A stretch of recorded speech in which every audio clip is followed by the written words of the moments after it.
Hah, puasa, tidur subuh, bangun asar, dapat 2 hari doang.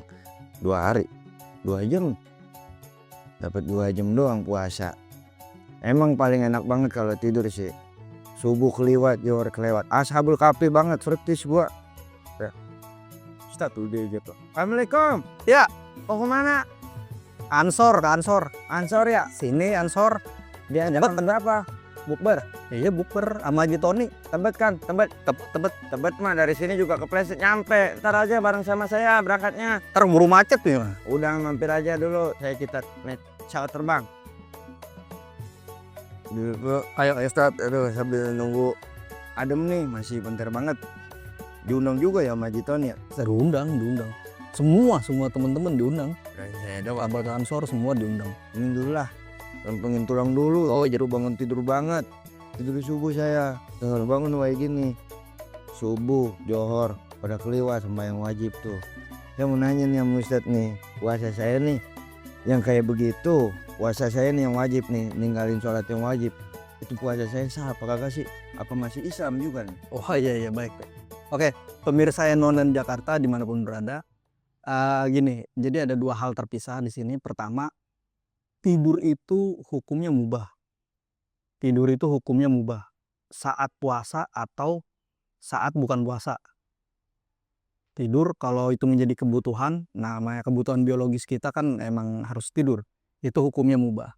Nah, tapi kemudian pertanyaannya kemudian bagaimana misalnya meninggalkan sholat 5 waktu karena tertidur. Terus bagaimana dengan kondisi puasanya? Apakah puasanya itu batal apa enggak? Nah, begini.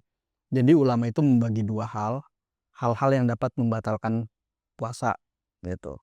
Jadi di dalam kitab Taqrirotus Hadidah itu disebutkan butlanus shaum itu wahwa kismani. Jadi ada dua jenis yang membatalkan puasa.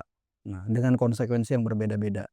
Pertama, ada kismun yubtilu thawabas shaumi la shauma nafsahu. Jadi ada perbuatan-perbuatan di dalam puasa itu yang hanya membatalkan pahala puasanya aja. Jadi menggugurkan pahala puasanya aja. Dia tidak menggugurkan ibadah atau keabsahan puasanya itu sendiri. Jadi puasanya tetap sah. Tapi yang pahalanya kagak ada. Gitu. Contohnya ya antara lain ya, yaitu tadi puasa tapi ninggalin sholat. Kalau tidurnya mah nggak ada masalah. Tapi kan gak mungkin orang sholat sambil tidur. Saya kira belum pernah nemu saya ada orang, mungkin nanti ada susulan video-video yang viral, mungkin ada orang tidur sambil sholat. Nah, pada jenis ini dia tidak perlu qadha, tidak ada kewajiban qadha puasa meskipun dia ninggalin sholat, sehingga disebutkan fala yajibu alaihil qadha. Dia tidak wajib gitu. Meskipun dia meninggalkan sholat seharian atau malah sebulan lah pokoknya, itu mah masih untung.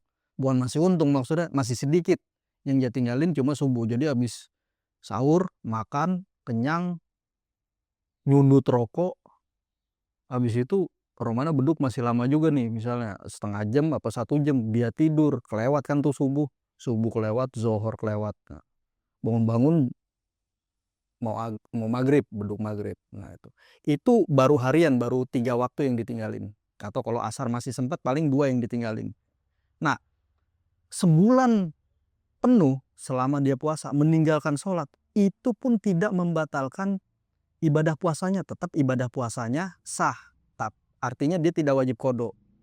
Nah, hanya saja itu pahala puasanya udah rontok. Artinya kita ya di akhirat cuma kebagian lapar doangan. Di dunia itu, di sono kagak ada hitungannya, kagak ada hitungan pahala, nambah poin pahala udah kagak ada. Nah, berikutnya itu yang jenis pertama ini nih, tindakan-tindakan yang disebut muhbitot. Muhbitot artinya merontokkan, menggugurkan pahala puasa. Nah, jenis yang kedua ini yang dikenal oleh banyak orang. Wa qismun yubtilu shauma wa kadzalika tsawaba in kana bi ghairi udrin. Fayajibu fihil qada'u. Ada jenis-jenis ibadah atau ada jenis-jenis tindakan yang dapat membatalkan puasa. Begitu juga dapat membatalkan pahalanya kalau itu dikerjakan tanpa uzur, semata-mata memang makan, semata-mata emang mau minum aja, sengaja emang tahu dia. Nah, itu berarti puasanya batal dan dia wajib qadha dan dia dianggap berdosa kalau misalnya itu dilakukan tanpa uzur. Tapi kalau dia ada uzur tertentu, misalnya sakit atau apa, ya dia boleh membatalkan puasanya dan dia wajib mengqadha di bulan berikutnya. Ini yang disebut muftirat gitu. Sesuatu yang dapat membatalkan puasa. Ya makan, ya minum, ya merokok, semuanya itu dilakukan tanpa uzur gitu. Kalau dilakukan dengan uzur, maka dia dianggap berdosa dan tetap wajib qadha. Saya kira itu Bang NU. Ya, paham ya? Pahim tum? Pahim. Nah,